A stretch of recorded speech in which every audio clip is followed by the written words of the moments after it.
everybody, welcome back to Art a la Carte. Sometimes when you want to create art, you have to destroy art.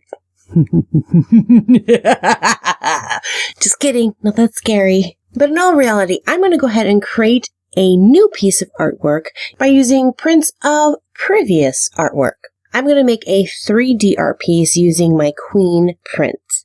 I'm using 2 of them. I probably could have used 3 if I wanted to look really good, but 2 worked just great for me. So the supplies that you're going to need to do this is at least 2 pictures that are exactly the same, that are printed on a pretty sturdy paper, like a cardstock. Photographs would work great for this. If you have a couple of prints of a picture that you like, you could totally do this technique with that as well. You can do this with scissors if you are really good at cutting. I'm not so good at cutting, so I'm going to use an X-Acto knife and then a cutting mat underneath it because I don't want to scratch up my desk underneath. And for my younger viewers, please use extra caution or adult help with this part.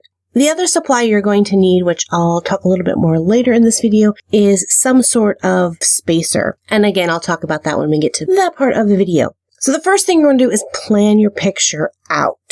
You're going to want to think of this artwork now as on different layers. Think of it as floors in a building. You have your first floor, your second floor, and your third floor. The things that are closest to you in your picture are going to be on the upper floors, whereas things that are farther away from you are going to be on ground level. Once you figure out which parts are closer and farther away, then you want to plan out where you want to make your cuts. The thing you don't really want is a gaping hole that you can see from your picture. You want to be able to cover those up.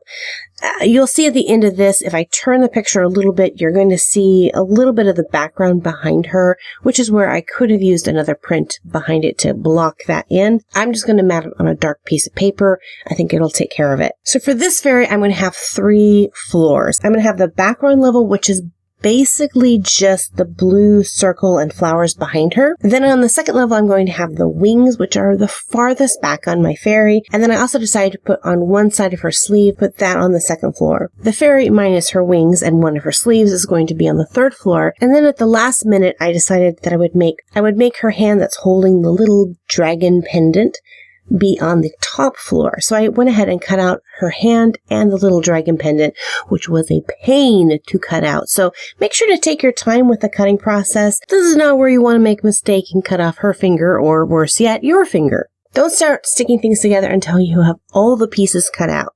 Now it's time to get your spacers. Now, I'm using scrapbooking supplies, so they're little foam dots that have adhesive on both sides. If you don't have this, it's not that big of a deal. You can take a piece of thick cardboard and cut them out into squares and put glue on either side to make your own spacers. Then you're going to begin to build up your floors. So starting on the ground level, which is your background piece, you're going to put everything on that is going to be on the first floor. So for this one, it's her wings and her one sleeves. Because I'm using a really high quality print, I don't have to use a lot of the stabilizers to support the piece, just a couple of them. Now that we have the first floor pieces on there, now it's time to think about the second floor. Being that it's the second floor, you're going to have to make sure that it's 2 spacers high. When I begin to put the adhesive dots on, I'm going to double them up. Otherwise, everything's going to be on the same level. So I'm going to put 2 dots behind the fairy queen herself.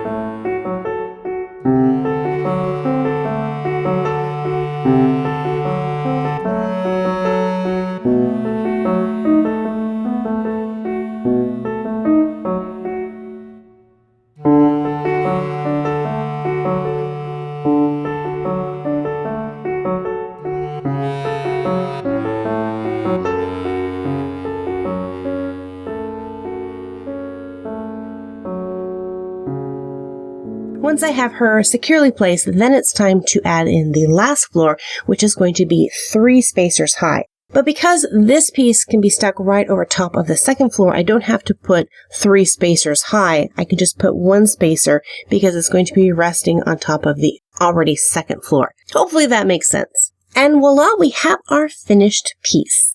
Now again, this is something awesome you could do with your own artwork or photographs. Just make sure that the paper is pretty thick. If you do try this, I would love to see it, so make sure to post a picture and tag me either on Instagram or Twitter. I'll leave links to that in the description box below. If you enjoyed this video, make sure to give it a thumbs up. Well, once again, thanks for hanging out with me, and until next time, God bless you guys, and we will see you in the next video. Bye-bye!